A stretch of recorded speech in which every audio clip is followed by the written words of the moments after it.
What in the world? Y'all know how life can do. Bring you different surprises out of nowhere. You didn't see it coming.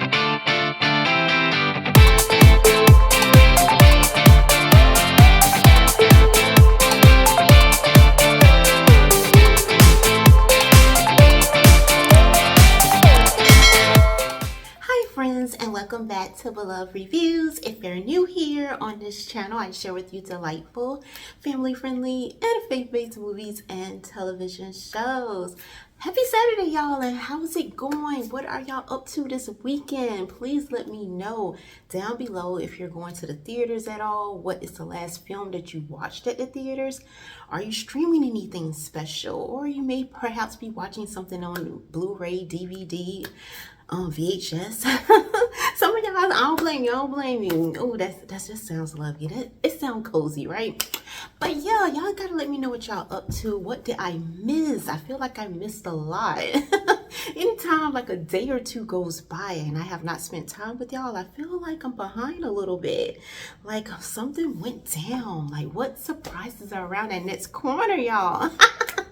Well, as for me, I am so excited to be on here with y'all today. I've been watching quite a few things, just trying to put in order exactly what I want to dive into first, right? So today we're going to go ahead and get started with our special feature, and it is titled Finding Love in San Antonio.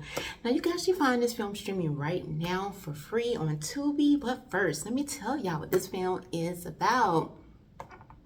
So a successful Los Angeles TV chef is offered a new network series that will send her traveling around Europe, but her young daughter's heart is in San Antonio, Texas, and the restaurant where she got her start is struggling. Now, y'all, I have to say this was kind of a surprise for me because, like, let me say, like our lead here is Hispanic, right? She's Hispanic and she speaks Spanish, and there's so much throughout this film that she is going back and forth, not so much in a way where you can't like keep up or watch it.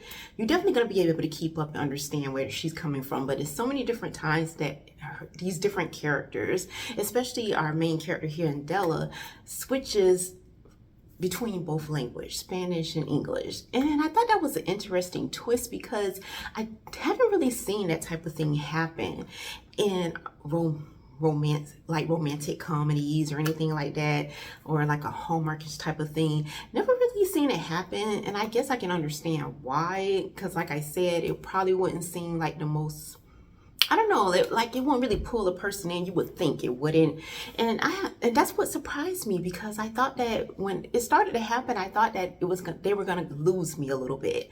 I really did. I thought, okay, maybe but I guess what kind of kept me glued to this film, kept me hanging in there, is Adela, our main character, who is a chef and has a passion for cooking and is quite well at it. She does her job really well, and you rarely hear about that. Not to say that it doesn't happen, because I know that it does. We are like in a melting pot here on the western side of the world, where so many different cultures, languages, and so many different people and backgrounds, but we just don't get so much shine on different cultures, I'll say, especially like I said, when it comes to rom-coms, we don't really see it as much. So it kind of surprised me here to have like this character who does speak Spanish and speaks English, and a lot of her culture revolves around the whole Mexican culture and stuff like that. And at the same time, it was interesting to me. It really was, to see the different dishes that she was cooking. I was like, a lot of it looks good. Like I can smell it, practically taste it through the screen. So I love that aspect, and I felt like I actually went somewhere, even though technically we were still here in the US. They were in Texas, but I guess, like I said, that culture they brought us so much of that Mexican flavor here in this film, and them switching so many different times, especially Adela and different family members of hers switching between back and forth Spanish and English. And like I said, it didn't lose me. It kept me in there. And Adela, I'm going to say, to see how she maneuvered in the corporate world and to get as far as she did, because this is like a almost rags to riches kind of story in a sense, because Adela didn't come from like a family, like a rich background, as you may assume or imagine. She came from like a struggling family, trying to get it together, your typical average family, taking care of family, well, taking care of children, all that type of thing. And she made a lot of good choices in her life, ended up finding the love of her life, and things started to go a little bit downhill. A lot of different surprises happened along her journey. And one of the biggest things that kind of knocked her off of her feet here is her losing her late husband. That kind of like changed something inside of her that I don't even think she realized that happened with her. But she grew up, like, you remember when you were a teenager, right? And you get your first job. Many of us probably was at a fast food joint or something like that. Adela's own was in this Mexican restaurant. That is where she met her husband. The family of her husband owned that restaurant. So she kind of grew up in there. She learned all of her skills. She learned her passion for food. Everything is in this restaurant. So she has such a connection. This is like her roots are here. But like I said, when that thing happened to her husband, she just could not take it. Everywhere she turned, there were so many different memories of him. And he left her with a wonderful daughter named Fabiola. And she packed up her bags and left everything behind. Of course, she still kept in contact with different family members of his and ultimately who are her family as well.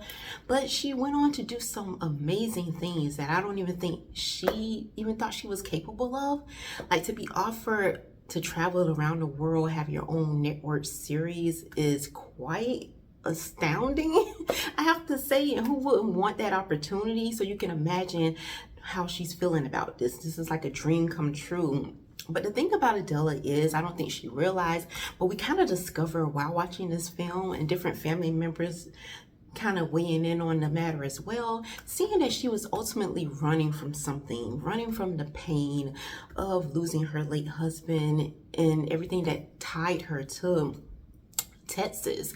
She was running from, she wanted this life to kind of be behind her. But her daughter, who is a lot like her, who loved Texas, loved the Mexican restaurant that her mom grew up in, was a part of.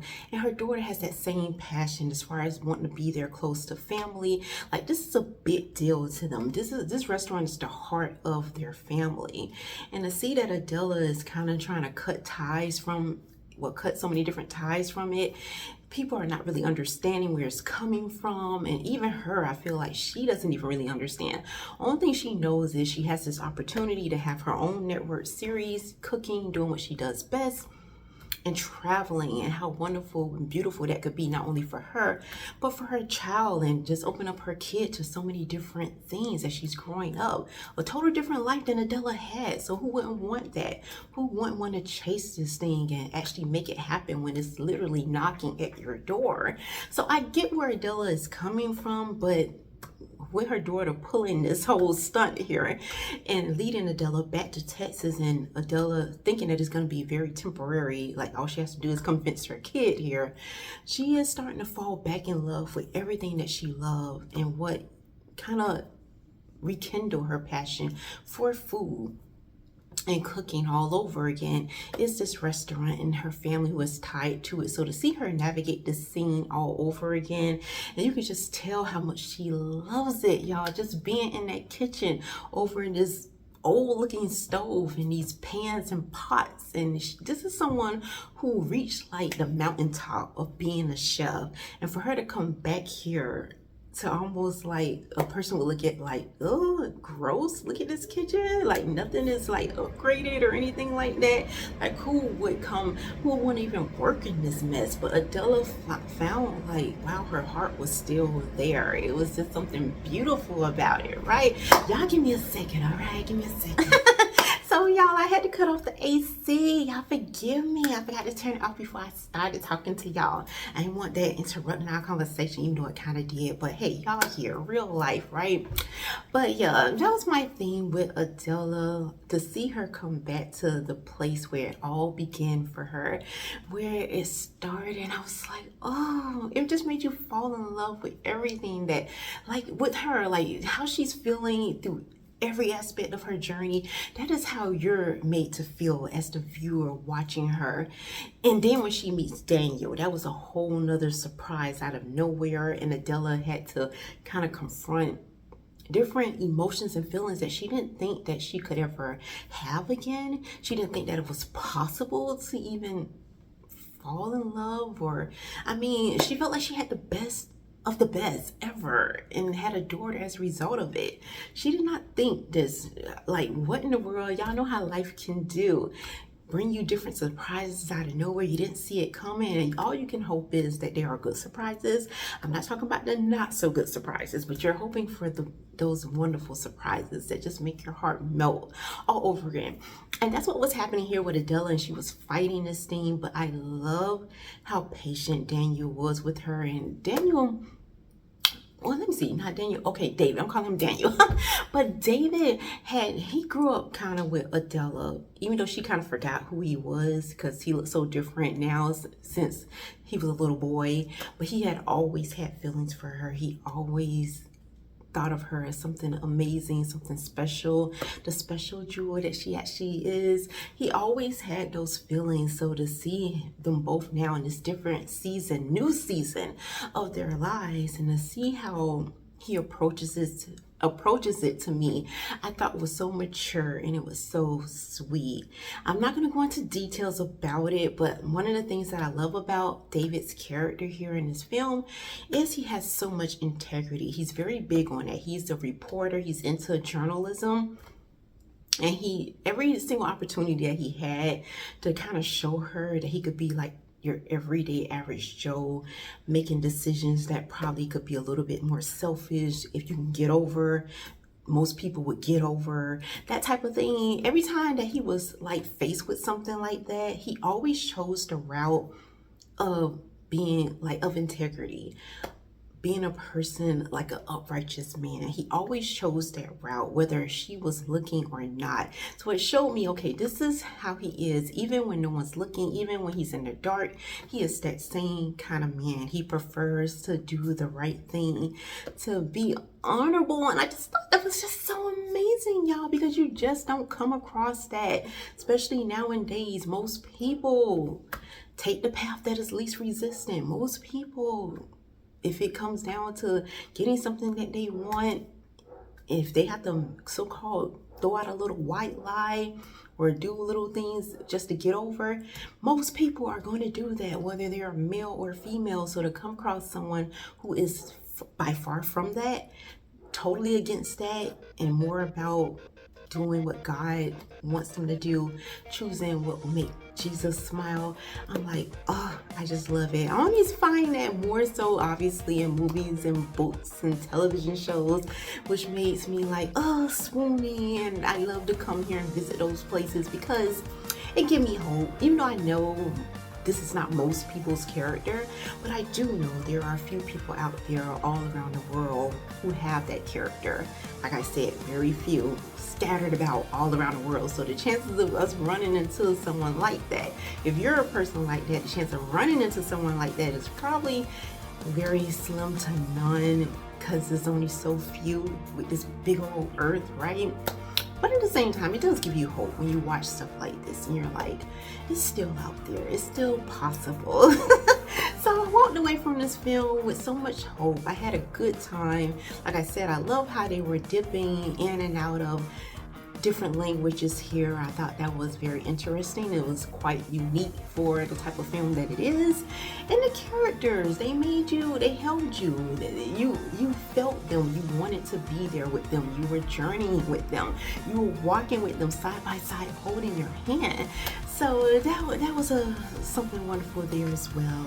And the part ways is always bittersweet for me, because especially when you love a character so much, you got the part ways and move on to the next thing. It's like I'll take a piece of food with me, Adela and David. I'll take a piece of y'all to the next venture. Y'all just be good wherever y'all at, and hopefully we'll meet again. Once again, again, this film is titled Finding Love in San Antonio, and you can find it streaming right now on Tubi. But before I leave y'all for today, let's go ahead and get into the scripture, because y'all know I have to leave y'all with something, okay? Y'all still not the living. Y'all need something to home y'all over. So we're coming out of Matthew 6, verse 24. And it reads, no one can serve two masters. Either you will hate the one and love the other, or you will be devoted to the one and despise the other. You cannot serve both God and money. So that's all I have y'all for this video. Thank y'all so much for hanging out with me. Y'all know I love to hear from y'all, so please feel free to drop any of your thoughts, prayers, overall take in the comment section below. And until next time, may the Lord bless and keep you both now and forevermore.